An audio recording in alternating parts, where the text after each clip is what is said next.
Hello दोस्तों, जय हिंद, नमस्कार, सत श्री अकाल, वंदे मातरम, भारत माता की जय। मैं शंकर कुमार और आप देख रहे हैं शंकराचार्य क्लासेस।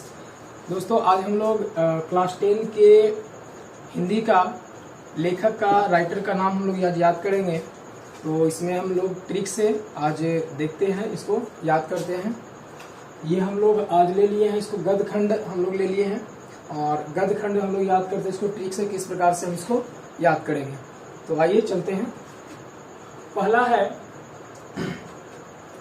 भीमराव अंबेडकर, यानी कि यहाँ पे है श्रम विभाजन और जाति प्रथा। श्रम विभाजन और जाति प्रथा के लेखक कौन है? तो श्रम और विभाजन, देखिए श्रम कौन करता है? तो ध्यान रखेंगे कि भीम जो था, भीम वो बहुत ही बलशाली ताकतवर था और बलशाली ताकतवर होने के कारण भीम जो है, भीम को कोई भी काम दे देंगे तो भीम क्या कर देगा, उसको कर देगा। यानी भीम जो है वो श्रम वाला काम करेगा। इसलिए याद रखेंगे कि श्रम विभाजन से याद रखेंगे क्या? भीमराव अंबेडकर। श्रम विभाजन से क्या याद रखेंगे? भीमराव अंबेडकर। चलते हैं दूसरे क्वेश्चन की ओर। 20 के दांत, तो 20 के दांत से हम लोग याद रखेंगे 20 के दांत। 20 किस में होता है? तो नागिन में होता है। किस में होता है? नागिन में होता है। तो 20 नागिन में होता है, तो नागिन से याद रखेंगे नलिन बिलोचन शर्मा। क्या याद रखेंगे? नलिन बिलोचन शर्मा। तो 20 के दांत, ये कहानी का जो राइटर है वो है नलिन बिलोचन शर्मा। नलिन बिलोचन शर्मा। आगे देखते हैं। थर्ड नंबर है भारत से हम क्या सीखे। भारत से हम क्या सीखे? ये दोस्तों ये भाषण है। तो भारत से हम क्या सीखे? देखिए, भारत से हम क्या सीखे? भारत का मैक्सिमम व्यक्ति सीखने के लिए अग्रसर होता है, यानी सीखने के लिए तत्पर रहता है। उसको कुछ भी सिखाइए, वो सीखने के लिए क्या रहता है?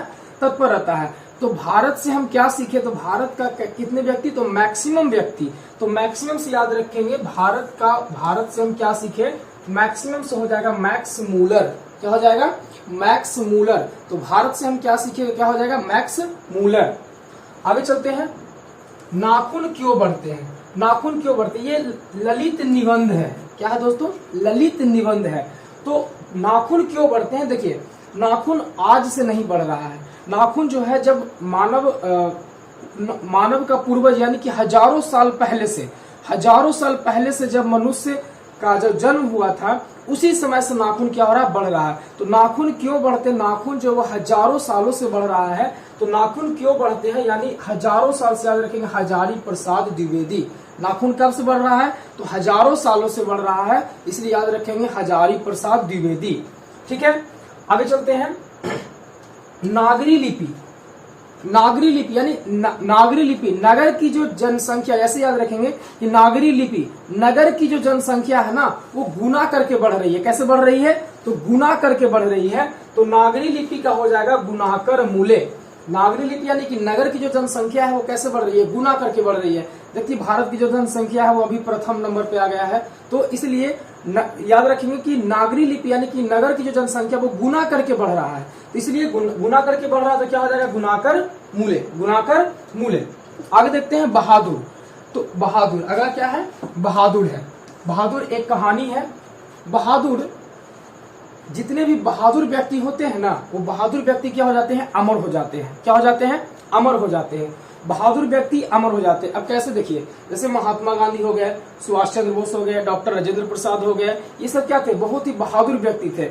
आप ले लीजिए, भगत सिंह ले लीजिए, सुखदेव ले लीजिए, हमारे चंद्रशेखर आजाद ले लीजिए। तो ये सब जो बहादुर व्यक्ति थे, एपीजे अब्दुल कलाम हो गए, ये सब बहुत सारे जितने भी हमारे क्रांतिकारी वीर थे, वो सारे के सारे बहुत ही बहादुर थे। और इसलिए बहादुर व्यक्ति क्या है? अमर है। और अभी तक हम लोग उनको क्या करते हैं? याद करते हैं। तो बहादुर व्यक्ति जो है वो क्या हो जाते हैं? अमर। तो अमर से याद रखेंगे अमरकांत। क्या हो जाएगा? अमर से अमरकांत। तो बहादुर का लेखक कौन हो जाएंगे? राइटर अमरकांत। आगे चलते हैं। परंपरा का मूल्यांकन। क्या है? परंपरा का मूल्यांकन। याद रखेंगे परंपरा का मूल्यांकन। देखिए, परंपरा जो है, किसी भी चीज की परंपरा जो है आज से नहीं चल रही है। ये परंपरा, जैसे आप ले लीजिए कि विवाह होता है, विवाह में जो है 7 फेरा लिया जाता है। तो ये जो विवाह का जो 7 फेरा है वो आज से नहीं है, वो क्या है, राम के काल से ही है। कब से है, राम के काल से ही है। ये 7 फेरा का राम भगवान ने भी 7 फेरा लिया था सीता माता के साथ। तो 7 फेरा का जो परंपरा है वो राम के काल से है, इसलिए याद रखेंगे परंपरा, किसी भी चीज का परंपरा यानी परंपरा जो है वो राम के काल से। तो याद रखेंगे रामविलास शर्मा। क्या हो जाएगा राइटर, रामविलास शर्मा। परंपरा का मूल्यांकन, ये एक निबंध है, तो क्या हो जाएगा, इसके राइटर क्या हो जाएंगे, रामविलास शर्मा। नेक्स्ट चलते हैं, जित जित मैं निरखत हूँ। जित जित मैं निरखत हूँ। देखिए आदमी जब एक बार जीतता है ना, आदमी जब एक बार जीतता है तो वो हो जाता है क्या, उसको एक बार जीता तो आदमी बार बार वो क्या हो रहा है, जीत रहा है। तो आदमी जब एक बार जीतता है, बार बार जब जीतने लगता है तो आदमी तो निरख जाता है, एकदम बिल्कुल वो क्या हो जाता है कि उसमें माहिर हो जाता है। तो जब जब आदमी जब जित मैं निरखता हूँ, यानी जब जब मैं जीतता हूँ, जब मैं जीतता हूँ तो क्या होता है, निरखता है, यानी कि माहिर हो जाता है। तो आदमी जब बार बार जीतेगा तो कहता नहीं कि बड़का पंडित हो, अब इसको कोई हरा नहीं सकता है। तो जित मैं निरखत हूँ, ये एक साक्षात्कार है। तो जित मैं निरखत हूँ, आदमी पंडित हो गया, तो याद रखेंगे पंडित बिरजू महाराज। क्या हो जाएगा, पंडित बिरजू महाराज, यानी कि बिरजू महाराज, इसका पूरा पंडित बिरजू महाराज होता है, पंडित बिरजू महाराज नाम है। तो आदमी एक बार जीतता है तो कहता बड़का पंडित है, और जब बार बार जीतने लगता है ना तो क्या हो जाता है, महाराज हो जाता है। तो याद रखेंगे जित मैं निरखत हूँ, तो क्या, पंडित बिरजू महाराज। दोस्तों ये अभिन्यो, ये एक ललित रचना है। अभिन्यो, आज से अभिन्यो याद रखेंगे और आज से अशोक वाजपेयी याद रखेंगे, इसमें कोई आ वाला नहीं है कहीं पे। तो आज से अभिन्यो याद रखेंगे और आज से क्या याद रखेंगे, अशोक वाजपेयी। ठीक है, आगे चलते हैं, मछली। दोस्तों मछली एक कहानी है, और मछली जो है, आप बाजार जाते हैं, मछली मार्केट में जाते हैं मछली खरीदने के लिए, तो मछली खरीदने के लिए आपको कोई शुल्क देना पड़ता होगा। क्या देना पड़ता होगा, शुल्क देना पड़ता होगा। तो याद रखेंगे मछली का जो राइटर है, लेखक है, वो हो जाएंगे क्या, विनोद कुमार शुक्ल। शुल्क से याद रखना है, शुक्ल, शुल्क से क्या याद रखेंगे, शुक्ल। मछली लाने के लिए हमको शुल्क देना पड़ेगा, यानी कुछ पैसा देना पड़ेगा, तो शुल्क से याद रखेंगे विनोद कुमार शुक्ल। आगे चलते हैं, नौबत खाने में इबादत, ये एक व्यक्ति चित्र है, नौबत खाने में इबादत।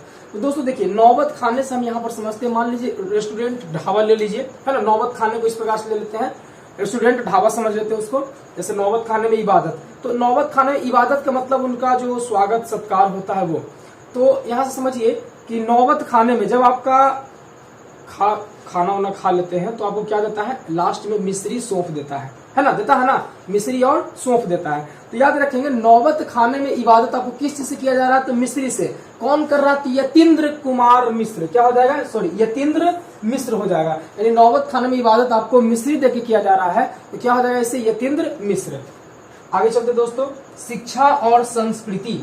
शिक्षा और संस्कृति, तो शिक्षा और संस्कृति, शिक्षा और संस्कृति के लिए महात्मा गांधी जो है बहुत ही मेहनत किए थे, बहुत लड़े थे, आजादी से पहले से ही शिक्षा पर उन्होंने बहुत ही जोर दिया था।